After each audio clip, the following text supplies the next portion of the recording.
Good morning students. Final year की class में स्वागत है। आज हमारा जो टॉपिक चल रहा है वह है प्रमुख मुद्रामान 3 पत्र मुद्रामान या प्रबंधित मुद्रामान भाग 2। लास्ट वीडियो में हमने इसके भाग फर्स्ट में इसके बारे में पढ़ा था। लास्ट जो हमारा टॉपिक रह गया था वो लास्ट ख़त्म हुआ था कि पत्र मुद्रामान की कमियां और दोषों के बारे में हमने अध्ययन किया था। आगे आज हम पढ़ेंगे कि पत्र मुद्रामान का निर्गमन कौन करे। ये आरंभ से ही विवाद का विषय रहा है कि पत्र मुद्रामान का निर्गमन किसके द्वारा किया जाना चाहिए। क्या इसे सरकार द्वारा किया जाना चाहिए अथवा इसे बैंकों द्वारा, विशेष रूप से केंद्रीय बैंक द्वारा इसका निर्गमन किया जाना चाहिए। तो इसके संबंध में हम इसके पक्ष और विपक्ष के बारे में थोड़ा देख लेते हैं। सरकार द्वारा नोट निर्गमन के पक्ष और बैंकों द्वारा नोट निर्गमन के विपक्ष में तर्क जो है वह है, पहला है जनता का विश्वास। सरकार द्वारा नोट निर्गमन में जनता का अधिक विश्वास रहता है क्योंकि उसके पीछे सरकारी संपत्ति की आड़ होती है, जबकि बैंकों के नोट निर्गमन में जनता का विश्वास कम या नहीं के बराबर होता है। नेक्स्ट है मुद्रा प्रणाली का श्रेष्ठ प्रबंध। सरकार मुद्रा प्रणाली के प्रबंध के लिए बैंकों की अपेक्षाकृत अधिक कुशल या एवं सुयोग्य व्यक्तियों को रख सकने की क्षमता रखती है। इसके अलावा सरकार के पास अर्थव्यवस्था संबंधी विस्तृत एवं अधिक विश्वसनीय जानकारी होती है जिसका बैंकों के पास अभाव रहता है। अतः मुद्रा प्रणाली का प्रबंध सरकार बैंकों की अपेक्षा अच्छा कर सकती है। नेक्स्ट है आपका सरकार का हस्तक्षेप वांछनीय।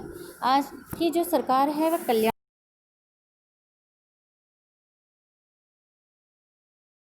का कार्य सरकार द्वारा करना चाहिए, जबकि बैंकों का हस्तक्षेप निजी लाभ से प्रेरित होता है। नेक्स्ट है घातक परिणामों से सुरक्षा। सरकार राष्ट्र को सर्वोपरि मानती है, अतः मुद्रा संबंधी नीति अत्यंत सोच विचार कर क्रियान्वित की जाती है। अतः अनुपयुक्त नीति के दुष्परिणामों से सुरक्षा रहती है, जबकि बैंक अपने हितों व लाभ के लिए अनुपयुक्त नीति अथवा अपनाकर अर्थव्यवस्था को खतरे में डाल सकते हैं। नेक्स्ट है मितव्ययितापूर्ण। सरकार द्वारा निर्गमित नोटों के पीछे सरकार की साख एवं प्रतिष्ठा रहने से धातु कोष की आवश्यकता नहीं होती है, जबकि बैंकों द्वारा नोट के निर्गमन के पीछे जन विश्वास बनाने के लिए धातु कोष रखने पड़ते हैं, वे महंगे पड़ते हैं। इतना करने के बावजूद भी बैंकों पर अधिक विश्वास नहीं होने से परिवर्तनशीलता बनाए रखना पड़ता है। नेक्स्ट है नोट निर्गमन के लाभ का जनहित में उपयोग। सरकार द्वारा नोट निर्गमन के लाभ का जनहित में उपयोग होता है, जबकि बैंक क्या करते हैं, इसका लाभ अंशधारियों को दे सकते हैं। आगे हम करते हैं इसमें कि क्या बैंकों द्वारा नोट निर्गमन के पक्ष तथा सरकार द्वारा नोट निर्गमन के विपक्ष में क्या तर्क दिए हैं। अभी तक हमने सरकार द्वारा नोट निर्गमन के पक्ष के बारे में अध्ययन किया। अब हम बैंकों द्वारा नोट निर्गमन के पक्ष में थोड़ा सा देखते हैं। इसमें फर्स्ट पॉइंट है मुद्रा प्रणाली में लोच। बैंकों का देश के व्यापार, उद्योग, व्यवसाय आदि से सीधा संबंध होता है, अतः वह इनकी मांग के अनुकूल मुद्रा का निर्गमन कर मुद्रा प्रणाली को लोचदार बनाते हैं, जबकि सरकार का इनसे सीधा संपर्क नहीं होने से उनकी मौद्रिक मांग पूर्ति में संतुलन बिठाने के लिए विश्वसनीय आधार नहीं होता है। अतः बैंकों द्वारा सरकार की अपेक्षा मुद्रा प्रणाली अधिक लोचपूर्ण बनाई जा सकती है। सुव्यवस्थित धन।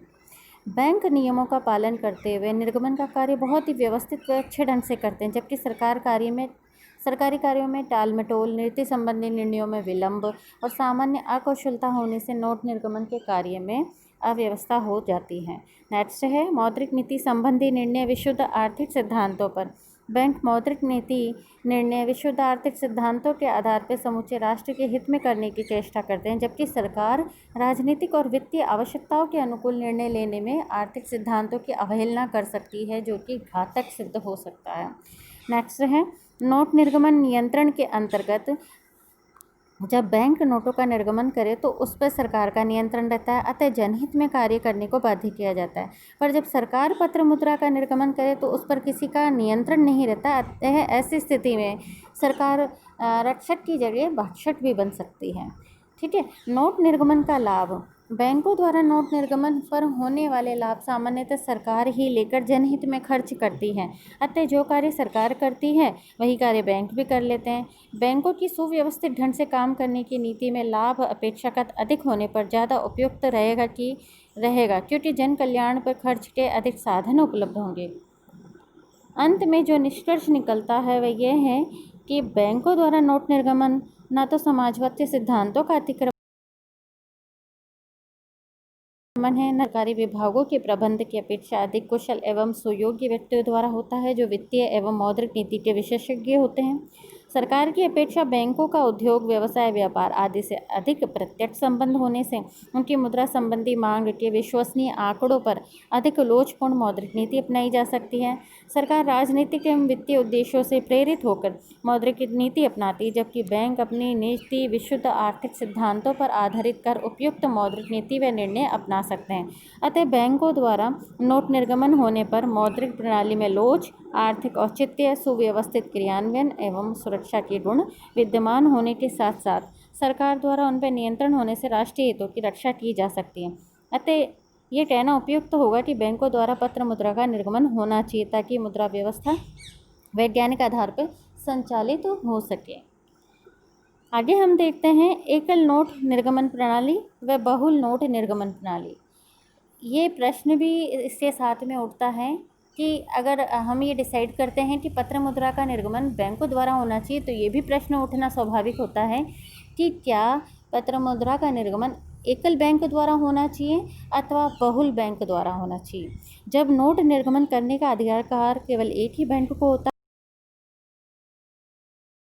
है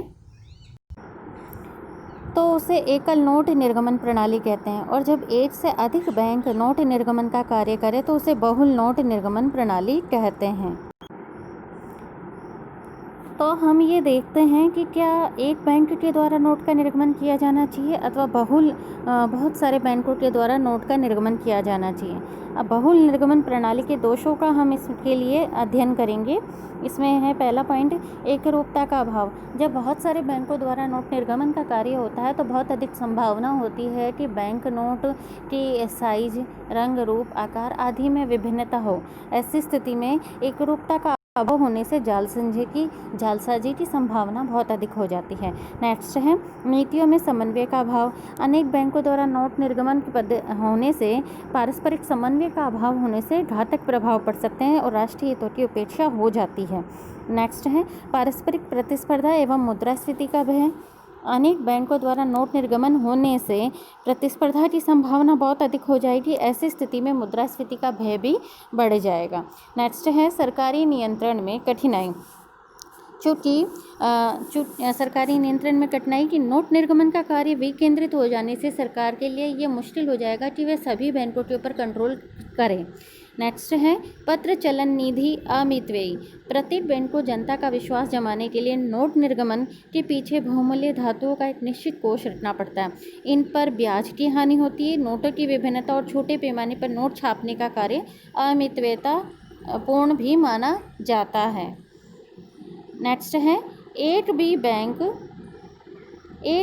के फेल होने पर सभी बैंकों से जनता का विश्वास उठने पर मौद्रिक व्यवस्था भी अस्त व्यस्त होने का भय रहा। आगे है एकल नोट निर्गमन प्रणाली। अब चूंकि हमने बहुल नोट निर्गमन प्रणाली के दोषों का अध्ययन कर लिया है, अब हम इस एकल नोट निर्गमन प्रणाली के दोषों की बात करें तो पहला गुण है एकरूपता। चूँकि एक ही बैंक द्वारा नोट निर्गमन का कार्य होने से बहुत अधिक संभावना होती है कि नोटों की जो साइज, रंग, रूप, आकार है उसमें एकरूपता हो। इससे जालसाजी होने की संभावना काफ़ी कुछ कम हो जाती है। नेक्स्ट है पारस्परिक प्रतियोगिता का अभाव। चूँकि एक ही बैंक को एकाधिकार मिल जाता है नोट छापने का, इससे प्रतियोगिता जैसी भावना ही नहीं रह जाती है। नेक्स्ट है राष्ट्रीय संकट के समय सुविधा। रक्षित धात्विक कोष एक स्थान पर केंद्रित होने से राष्ट्रीय संकट के समय इसका सदुपयोग भी संभव हो सकता है। नेक्स्ट है मितव्ययता। एक ही बैंक के द्वारा नोट निर्गमन करने पर धात्विक कोष भी कम रखने पड़ते हैं। बैंक पैमाने पर नोट छापने में सस्ता पड़ता है। कुशल, सुयोग्य और विशेषज्ञों की सेवाओं का उपयोग कर मौद्रिक नीति को सफल बनाया जा सकता है तथा प्रतिस्पर्धा न होने से खर्च बच जाता है। नेक्स्ट है अधिक नोटों के निर्गमन का भय नहीं। मुद्रा की मांग और पूर्ति में संतुलन रखना संभव हो पाता है। इस प्रकार से अधिक नोटों का निर्गमन का भय नहीं रहता है। सरकार का प्रभावी नियंत्रण, चूँकि एक ही बैंक है, इस कारण सरकार के लिए ये पॉसिबल होता है कि वह इसके ऊपर नियंत्रण कर सकता है। नोट निर्गमन का लाभ एक ही स्थान पर, इसमें नोट निर्गमन का लाभ एक ही स्थान पर रहता है, जिसे सरकार नियंत्रण में लेकर जनहित में उपयोग कर सकती है। इस प्रकार हम देखते हैं कि एकल और बहुल प्रणाली के अंतर्गत हमने देखा कि एकल प्रणाली ही अधिक उपयुक्त लगी है, क्योंकि एक बैंक और उसमें भी केंद्रीय बैंक सबसे उपयुक्त संस्था होती है, जो कि नोट निर्गमन का कार्य बहुत अच्छे तरीके से कर सकती है। विश्व के अगर हम सभी देशों को देखें, ज़्यादातर सभी देशों में मौद्रिक नीति का संचालन वहाँ के केंद्रीय बैंक द्वारा होता है। भारत में भी यहाँ का केंद्रीय bank RBI, reserve bank of India के द्वारा नोट निर्गमन के कार्य को किया जाता है। नोट निर्गमन के बारे में पढ़ने के बाद में अब हम पढ़ते हैं कि पत्र मुद्रा निर्गमन के सिद्धांतों के बारे में हम अध्ययन करते हैं। पत्र मुद्रा निर्गमन के 2 सिद्धांत हैं। पहला है चलन सिद्धांत या करेंसी प्रिंसिपल, जो कि मूल्य स्थायित्व को अधिक महत्व देता है, और दूसरा है बैंकिंग सिद्धांत या बैंकिंग प्रिंसिपल, जो कि मुद्रा की लोच एवं मितव्ययता पर अधिक बल देता है। चलन सिद्धांत की अगर हम बात करें तो इस सिद्धांत के अंतर्गत कागजी नोटों की निकासी इस मान्यता पर आधारित है कि मुद्रा के मूल्य में स्थायित्व के लिए उसकी मात्रा पर नियंत्रण तभी रह सकता है जब पत्र मुद्रा निर्गमन के पीछे 100% धातु कोष रखे जाए, अर्थात मुद्रा का निर्गमन धातु कोषों पर निर्भर है। अर्थात कहने का मतलब ये हुआ कि मुद्रा जितनी भी चलन में निकाली जा रही है उसके पीछे धातु रखा जाए। ठीक है, ये जनता के विश्वास को बनाए रखने के लिए उपयुक्त है। संक्षेप में ये सिद्धांत प्रतिनिधि पत्र मुद्रा की ओर इंगित करती है, जिसमें पत्र मुद्रा की धातुओं में परिवर्तनशीलता हो, अति निर्गमन न हो सके तथा मूल्य स्थायित्व का दायित्व निभाया जा सके। इस सिद्धांत के गुणों की अगर हम बात करें तो इसमें मुद्रा की पूर्ण परिवर्तनशीलता रहती है, चूँकि जो भी पत्र मुद्रा निकाली जाती है उनके पीछे धातु कोष रखे जाते हैं। इस वजह धातुओं में परिवर्तनशील कर पाना संभव हो पाता है। नेक्स्ट है मुद्रास्फीति का भय नहीं। इसके अंतर्गत मुद्रास्फीति का कोई भय नहीं रहता है, क्योंकि आपको पत्र मुद्रा निकालने के लिए पीछे धातु कोष रखना जरूरी होगा, और धातु कोष रखे बगैर आप मुद्रा का प्रसार नहीं कर सकते हैं। इस प्रकार यह मुद्रास्फीति का भय इसमें नहीं रहता है।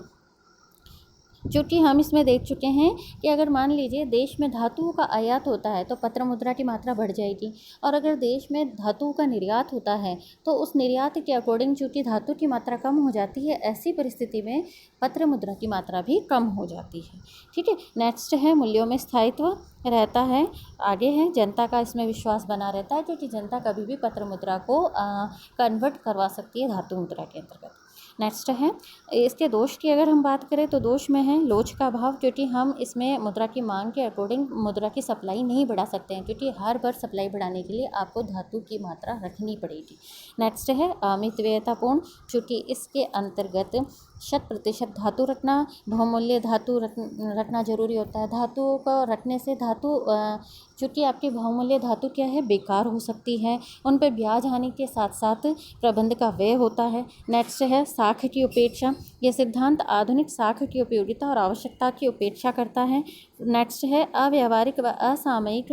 आज के समय में यह असामयिक हो गई है, क्योंकि हम अगर स्वर्णमान का अध्ययन करते हैं जैसा कि हमने किया था, उसके अंदर हमने देखा कि जितनी बार भी आपको मुद्रा निकालनी होती है उतनी मात्रा में आपको धातु रखना होता है। नेक्स्ट है विकासशील राष्ट्रों के लिए अनुपयुक्त है। ये विकासशील राष्ट्रों के लिए इसलिए अनुपयुक्त है क्योंकि उनको धातु की मात्रा निकालने पर ही पत्र मुद्रा निकालना उनके लिए संभव हो पाएगा, और अगर धातु नहीं है उनके पास में तो ऐसी परिस्थिति में वह मुद्रा की मांग के अकॉर्डिंग मुद्रा की सप्लाई कर नहीं सकते हैं। नेक्स्ट है संकट काल में अनुपयुक्त। अगर मान लीजिए बेरोजगारी या मंदी की परिस्थितियाँ उत्पन्न होती है और ऐसी स्थिति में मुद्रा की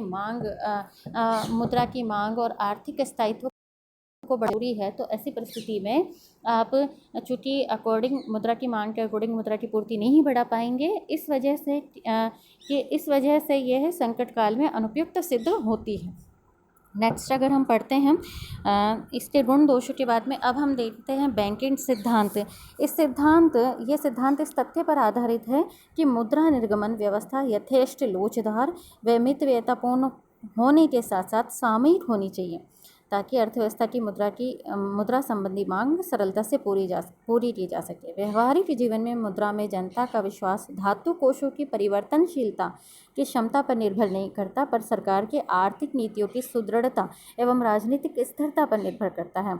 अतः बैंकिंग सिद्धांत के अनुसार नोट निर्गमन के पीछे 100% धातु कोष रखने की आवश्यकता नहीं है, बल्कि एक निश्चित अनुपात में ही कोष रखे जा सकते हैं, जैसे कि 40% या 60%। ये मात्रा विधान से कम या अधिक भी हो सकती है। इसके गुणों की अगर हम बात करें तो इसके गुणों में है ये मितव्ययी है क्योंकि इसके लिए आपको धातु रखने की ज़रूरत नहीं है। नेक्स्ट पूर्ण लोचदार है। जब भी मुद्रा की मांग बढ़ती है, इस परिस्थिति में आप मुद्रा की पूर्ति बढ़ा सकते हैं। इस प्रकार ये है लोचदार है। साख क्षमता का लाभ होता है इसमें। नेक्स्ट है संकट काल में उपयुक्त। संकट काल अर्थात या हम कह सकते हैं मंदी के समय में भी ये उपयुक्त है, क्योंकि आर्थिक विकास के लिए मुद्रा की मांग के अकॉर्डिंग मुद्रा की पूर्ति को बढ़ाना संभव हो पाता है। सभी राष्ट्रों के लिए उपयुक्त, ये गरीब और निर्धन सभी राष्ट्रों के लिए उपयुक्त है, क्योंकि इसके पीछे कोई धात्विक कोष 100% रखने की आवश्यकता नहीं है। अगर हम इसके दोषों की बात करें तो इसके पहले दोष में है जनता का विश्वास इसमें कम रहता है, क्योंकि इसके पीछे आप 100% धातु नहीं रख पाते हैं। इस प्रकार से जनता का विश्वास इस सिद्धांत के अंतर्गत कम हो जाता है। नेक्स्ट है मुद्रास्फीति का भय। चूँकि जब भी मुद्रा की मांग बढ़ेगी, उसी अनुसार अगर मुद्रा की सप्लाई को बढ़ा दी जाती है तो ऐसी परिस्थितियाँ भी उत्पन्न हो सकती है कि मुद्रास्फीति की स्थिति उत्पन्न हो जाए। ठीक है, इस वजह से ये आप कह सकते हैं कि ये मुद्रास्फीति को बढ़ावा देने का कार्य कर सकती है या करती है। अब अगर हम बात करते हैं दोनों में से कौन सा सिद्धांत श्रेष्ठ है, तो दोनों के गुण और दोषों का अध्ययन करने पर ये स्पष्ट होता है कि तथा मूल्य स्थिरता की दृष्टि से चलन सिद्धांत उपयुक्त रहता है। पर आज जनता का विश्वास मुद्रा की परिवर्तनशीलता पर उतना निर्भर नहीं करता जितना कि सरकार की नीति एवं सुव्यवस्था पर करता है। इस प्रकार सरकार की नीति और सुव्यवस्था पर जनता का विश्वास ज़्यादा निर्भर करता है। आज विश्व में मुद्रा की बढ़ती हुई मांग को देखते हुए उनके परीक्षण 100% धात्विक कोष रखना असंभव है, क्योंकि धातु की पूर्ति अपेक्षाकृत बहुत कम है। अतः व्यवहारिकता, मितव्ययता, मुद्रा प्रणाली में पर्याप्त लोचता के लिए बैंकिंग सिद्धांत के अनुसार ही मुद्रा निर्गमन श्रेष्ठ विकल्प है। ये संकट काल में तथा विकासशील राष्ट्रों के लिए उपयुक्त है, क्योंकि इसमें मुद्रा प्रणाली में सुरक्षा के साथ लोचता का गुण निहित है। ठीक है, तो आज हमने एकल मुद्रा प्रणाली, बहुमुद्रा प्रणाली, पत्र मुद्रा के सिद्धांतों इनका अध्ययन किया है। आज ही हमारा टॉपिक कंप्लीट होता है। धन्यवाद।